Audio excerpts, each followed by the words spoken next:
আসসালামু আলাইকুম, সবাই কেমন আছেন? আলহামদুলিল্লাহ, আমি আল্লাহর সুসমতে ভালো আছি। তো আজকে আপনাদের জন্য একটা ভিডিও নিয়ে হাজির হলাম।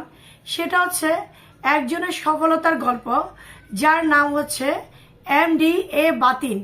এমডি এ বাতিন ভাই হচ্ছে আমাদের ইন্ডিয়ার একজন ভাই, যাকে কিনা আমি স্ক্রিনে দিয়েছি, আপনারা দেখতেছেন। এমডি এ বাতিন ভাই অত্যন্ত একজন ভালো মনের মানুষ।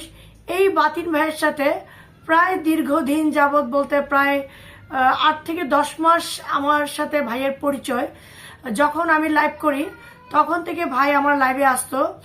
এরপরে মাঝখানে ভাই একটু ইন্ডিয়াতে সে কি বলে ভোটে দাঁড়িয়েছিল, যার কারণে নন অ্যাক্টিভ হতে তখন আবার উনি ফেসবুক প্ল্যাটফর্মে কাজ করেনি।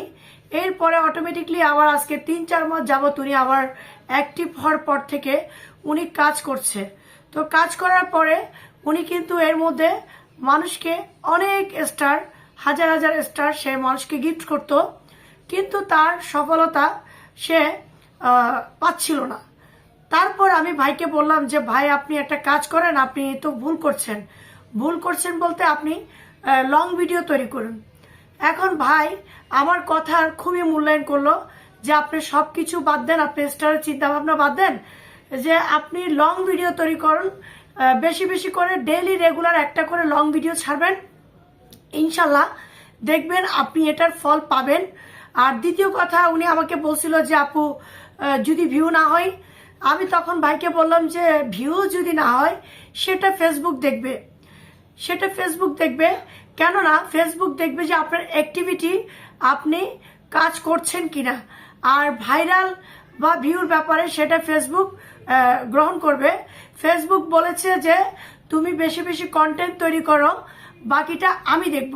তো উনি ইতিমধ্যে প্রায় 2 মাস যাবৎ কন্টিনিউ একটা একটা করে ডেলি লং ভিডিও ছাড়তেই থাকে। এভাবে করতে করতে একদিন ভাই আমাকে ফোন করে বলে যে আপু, আমি তো কন্টেন্ট মনিটাইজেশন, তারপর বাকি যেই সব সেট আপ সবগুলো পেয়েছি। তখন আমি ওনাকে বলি যে আপনি স্ক্রিনশট দেন। পরবর্তীতে, এটা গত মাসের কথা, উনি আমাকে স্ক্রিনশট দেয়। উনি তখনও সেট আপ দেয় নাই। তো যাই হোক, আসলে বলে না সবাই তো আর বেইমান নয়। তো ভাইয়া কিন্তু বেইমান না, ভাইয়া তারপরও আমাকে মেসেঞ্জারে বলছিল এটা কিন্তু আপনার অবদান। তো এই কথাগুলো যদি আপনাকে কেউ বলে, কার না ভালো লাগে? তখন আমার কাছে খুব ভালো লাগছে যে বাতিন ভাই বলেছে যে এগুলো হচ্ছে আপনার অবদানে আমি এগুলো পেয়েছি, এখন আমি এটা কি করব। তখন আমি ওনাকে বললাম ওকে, আপনি সেট আপ দেন, কোনো সমস্যা নেই। তারপর তার কপাল আরেকটা ভালো, সে সেট আপ দেওয়ার সাথে সাথে, যেমন আমি মনিটাইজেশন যখন পেয়েছিলাম তখন আমার মনিটাইজেশন 2 দিন রিভিউতে ছিল, কিন্তু ওনার মনিটাইজেশনটা যখন উনি সেট আপ দিল 5 মিনিটের মধ্যে রিভিউ থেকে ছেড়ে দিছে, মানে উনি পেয়ে গেছে। তো এটা আসলে ওনার কপাল ভালো।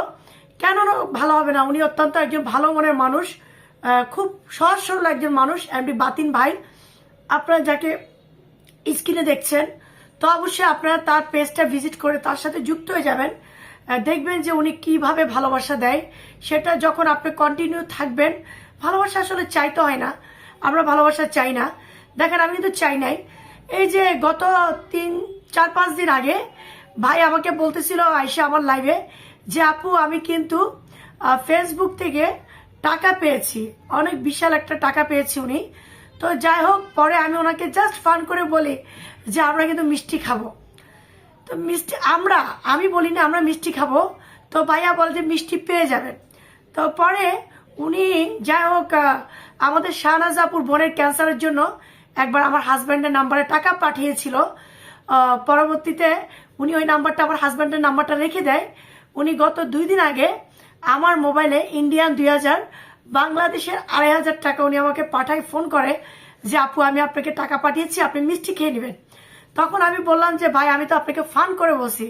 উনি আমাকে বললো যে না, এটার থেকে আপনার অধিকার আছে, মানে আপনার কথা ধরে কিন্তু আমি ভিডিও ছাড়তাম, না হলে আমার মাথায় এতগুলো ছিল না। আমি খালি স্টারের পিছনে মানুষকে স্টার দিতাম বা সবাইকে যতটুকু ইয়ে করছি, কেউ আমাকে এই বুদ্ধিটা দেয় নাই। তো যাই হোক, আমি দোয়া করি বাতিন ভাইয়ের জন্য। আপনারা বাতিন ভাইয়ের সাথে থাকবেন, টানা দেখবেন। আপনারা যখন সপ্তাহ 10 দিন থাকবেন তখন বুঝতে পারবেন যে বাতিন ভাই কেমন একজন মানুষ। আসলে তো 1-2 দিন বা 4-5 দিনে মানুষ চিনা যায় না, তাকে চিনতে হলে তাকে একটু আপনার সময় দিবেন। ইনশাল্লাহ বাতিন ভাই সবার সাথে থাকবে। আরেকটা কথা আমার ভাই বোনদেরকে আমি বলবো যে আমরা স্টারের পিছনে দৌড়াবো না, আমরা বেশি বেশি কন্টেন্ট তৈরি করব। নতুন নতুন কিছু ভাই বোনরা বুঝে না, তারা বললেও ভুল বুঝে, তারা উইকলি চ্যালেঞ্জের পিছনে পড়ে থাকে।